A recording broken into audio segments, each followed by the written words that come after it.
అందరికీ నమస్కారం. ఏదైతే గొడ్డల పార్టీ నాయకులకి వాళ్ళ విధానాలు చూస్తే చాలా ఆశ్చర్యం కలుగుతూ ఉంది. ఓ పక్క ఆంధ్రప్రదేశ్ రాష్ట్రాన్ని అభివృద్ధి పదంలో అన్ని రంగాల్లో ముందుకు తీసుకెళ్ళాలి, నిరుద్యోగులకి ఉద్యోగ అవకాశాలు కల్పించాలి, పెట్టుబడులు తీసుకురావాలి, ఆహ్లాదకరంగా ఆనందంగా అన్ని రంగాల్ని కూడా డెవలప్ చేయాలన్న ఒక ఆలోచనతో కూటమి ప్రభుత్వం పనిచేస్తూ ఉంటే వీళ్ళ గొడ్డల పార్టీ విధానాలు చూస్తే చాలా అంటే చాలా ఆశ్చర్యంగా ఉంది. అన్నిటికీ ఏదో ఒక గొడవ చేయాలి, అన్నిటికీ ఏదో ఒక వంగ పెట్టాలి. ఇదొద్దు అదొద్దు ఇదొద్దు ఇదొద్దు, ఏం వద్దో కరెక్ట్గా వాళ్ళకు కూడా తెలియదు. ఏదో ఒకటి వద్దు అంటమే వాళ్ళ డ్యూటీ. మరి మనం కనుక చూసినట్టయితే మొన్నటికి మొన్న అమరావతి పనికిరాదు, అమరావతి వద్దని చెప్పారు. డిఎస్సిలో ఉద్యోగాలు వస్తే ఆ ఉద్యోగాలు కరెక్ట్ కావు, అవి ఇవ్వడానికి వీలు లేదు, అవి ఆపాలి అన్నారు. లోకేష్ గారు ఆ దేశం ఈ దేశం ఈ రాష్ట్రం నుంచి కొత్త కొత్త పెట్టుబడులన్నీ కూడా తీసుకొస్తూ ఉంటే పెట్టుబడులు తేవడానికి వీల్లేదు. విశాఖపట్నంలో గూగుల్ రావద్దు, డేటా సెంటర్ రావద్దు, లేదా రాయలసీమలో కొత్త కంపెనీలు రావద్దు, మ్యానుఫ్యాక్చరింగ్ యూనిట్లు రావద్దు, అన్నిటి మీద ఏదో ఒక విధంగా మెయిల్లు రాయటం, అడ్డం పట్టడం, ప్రజలకి మంచి జరిగే ఏ విషయాన్ని కూడా అడ్డు పెట్టుకొని ఏ విధంగా నాశనం చేయాలన్న ఆలోచన ఈ గొడ్డల పార్టీ నాయకులకు తప్ప ఇంకెవరికీ లేదన్న విషయం నేను ఈ సభాముఖంగా తెలియజేస్తా ఉన్న మీడియా సమావేశం ప్రకారంగా. మరి మనం మొన్న చూసినట్టయితే చాలా ఆశ్చర్యం, వాళ్ళే రోడ్డు మీదకి వచ్చి నానా గోలా చేస్తున్నారు. ఏంటబ్బా వీళ్ళు చేసిన గోలా అంటే బీచ్ షాక్స్ పెడుతున్నామంట. ఆ బీచ్ షాక్స్ గురించి మీరేం మాట్లాడకూడదు, బీచ్ షాక్స్ పెట్టడానికి వీలు లేదు, బీచ్ షాక్స్ని రద్దు చేయండి అనో ఇంకోటి చెప్పి మాట్లాడుతూ ఉన్నారు. నేను అడుగుతా ఉన్నా జగన్మోహన్ రెడ్డిని, మీరు చేశారా మేము చేసామా? అసలు ఈ బీచ్ షాక్స్ మీద జీవో ఇచ్చింది ఎవరు? నేను జగన్మోహన్ రెడ్డి ప్రభుత్వాన్ని ఒకటే అడుగుతా ఉన్నా. డెవలప్మెంట్ పాలసీ ఏదైతే టూరిజం డెవలప్మెంట్ పాలసీ 28/12/2020 ఎప్పుడండి? 28/12/2020. ఎవరున్నారు ఆ టైంలో ముఖ్యమంత్రిగా? ఎవరున్నారు ఆ టైంలో అధికారంలో? ఎవరు తీసుకున్నారు ఈ టూరిజం పాలసీ అని చెప్పి నేను అడుగుతా ఉన్నా. ఈ పాలసీని తయారు చేసింది మీరు. మీకు అనుగుణంగా తయారు చేసి ఏదో ఒక విధంగా రాద్ధాంతం చేయాలని ఆ రోజు జీవోఎంఎస్ నెంబర్ 11ని మీ ప్రభుత్వం కాదా విడుదల చేసింది? ఇచ్చిన జీవోలో పేజీ నెంబర్ 12లో బీచ్ షాక్స్ గురించి మీరు కాదా ప్రపోజల్ పెట్టింది? చూడండి, కళ్ళు తెలుసుకోండి.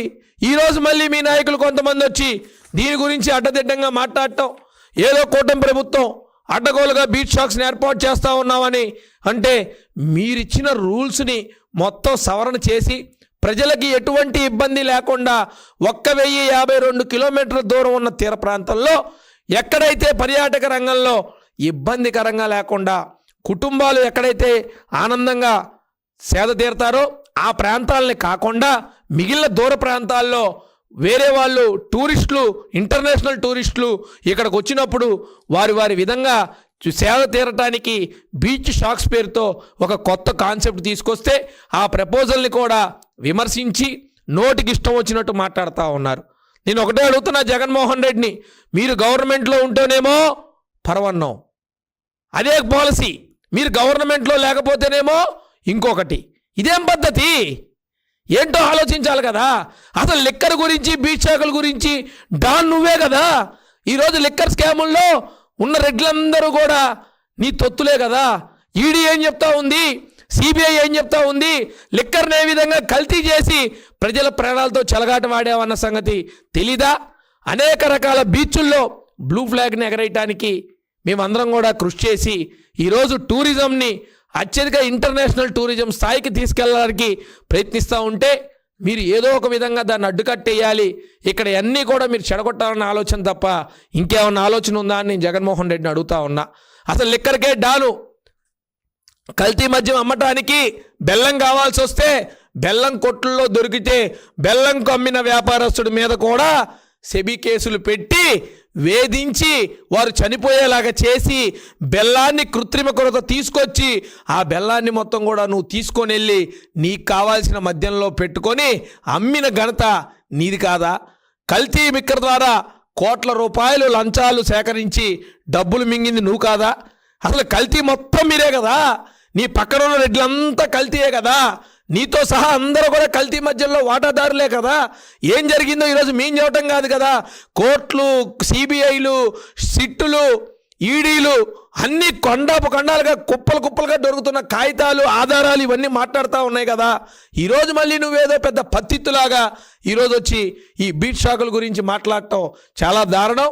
ఋషికొండకి రోజుకి 2 లక్షల రూపాయల ఆదాయం వచ్చేదాన్ని కూలగొట్టి ఈరోజు ఎటువంటి ఆదాయం లేకుండా నిరుపయోగంగా కట్టి ఆ డాబాను అక్కడ పెట్టావు. అన్ని ఉద్దేశం ఏంటో తెలీదు. అన్నిటినీ వద్దు అంటావు. అసలు ఏం కావాలో తెలీదు. నీకన్నా నిర్దిష్టమైన పాలసీ ఉంటే, ఆ పాలసీ మీద నిలబడే సత్తా నీకుంటే ఖచ్చితంగా బాగుంటుంది. ముందు వైఎస్ఆర్సీపీని ఒకటే క్వశ్చన్ చేస్తా ఉన్నా, మీ పాలసీ ఏంటో ప్రకటించండి, మీ విధానం ఏంటో ప్రకటించండి. ఆ విధానం ఇప్పటికే, ఈ నెలకే, ఈ సంవత్సరానికే, లేదా రేపొద్దున ప్రభుత్వంలోకి మీరు ఎట్లాగూ రారు, వచ్చే అవకాశం కూడా లేదు. మీరు ఇచ్చే హామీలైనా సరే ఆ పాలసీల మీద మేమే నిలబడతామని హామీ ఇచ్చే ఉద్దేశం ఏమన్నా ఉందో లేదో నిర్ణయించుకోవాల్సిన అవసరం ఉంది. ప్రజలు ఆల్రెడీ బుద్ధి చెప్పారు, మిమ్మల్ని అందరినీ తరిమి కొట్టారు. ఈరోజు ఎక్కడ ఏ డెవలప్ చేయాలన్నా ప్రతి చోట అడ్డగోలుగా మీ నాయకులందరూ వచ్చి ఇష్టం వచ్చినట్టు diversion politics, fake politics, cutting politics మాట్లాడుతూ ఉన్నారు. వీటన్నిటినీ కూడా కరెక్ట్ అయిన పద్ధతులు కాదు, మార్చుకోవాల్సిన అవసరం ఉంది. అసలు మీ విధానాల్లో జీవో 2020లో ఇచ్చిందే మీరు వీటి గురించి. మళ్ళీ ఈరోజు వచ్చి అది కాదు, ఇది కాదు, ఇది కాదు, అది కాదు అని దాని మీద కూడా మీరు నోటికి ఇష్టం వచ్చినట్టు వచ్చి కూటమి ప్రభుత్వాన్ని బదనాం చేయాలన్న ఆలోచనతో మీరు చూస్తూ ఊరుకోవడానికి ఇక్కడ ఎవరం కూడా ఖాళీగా లేవన్న సంగతి గుర్తు చేస్తూ, ఈ జీవో ఇచ్చిన రోజు నీ యొక్క నిర్ణయాన్ని మట్టుకే అమలుపరిచారు. కానీ అందులో అనేక రకాల తప్పులుంటే ఆ తప్పులన్నింటినీ సరిచేసి పటిష్టమైన బందోబస్తు మధ్య ఏదైతే కుటుంబ సమేతంగా వెళ్ళే వారికి ఎటువంటి ఇబ్బందులు లేకుండా వారికి దూరంగా ఈ బీట్ షాక్స్ నిర్వహించేలాగా ప్రభుత్వం కట్టుదిట్టమైన ఏర్పాట్లు, పటిష్టమైన సెక్యూరిటీ సిబ్బందిని పెట్టి చాలా జాగ్రత్తగా అన్ని రకాలుగా వాటిని జాగ్రత్తలు తీసుకొని నిర్వహించాలని ఒక నిర్ణయం తీసుకుంటే ఈరోజు ఆదాయం వచ్చే దేన్నైనా సరే చెడగొట్టాలనే మీ విధానం కరెక్ట్ అయిన పద్ధతి కాదు. దాన్ని మీరు ఆత్మవిమర్శ చేసుకోవాల్సిన అవసరం ఉందని తెలియజేస్తూ, జగన్మోహన్ రెడ్డిని మళ్ళీ ఒకటే అడుగుతా ఉన్నా, మీరు తెచ్చిన విధానాల్ని మళ్ళీ మీరు మర్చిపోతూ ఉన్నారు. అసలు మీరు ఏ విధానాల్లో ఉండదలుచుకున్నారు, అసలు మీ విధానాలు ఏంటి, ఏ రోజు ఏ విధానాల్లో ఉంటారో ముందు వాటిని మీరు చెప్పి ఆ తర్వాత మీరు ఏదైనా ఉంటే మాట్లాడాలని చెప్పి కోరుకుంటూ సెలవు తీసుకుంటున్నాను. Thank you.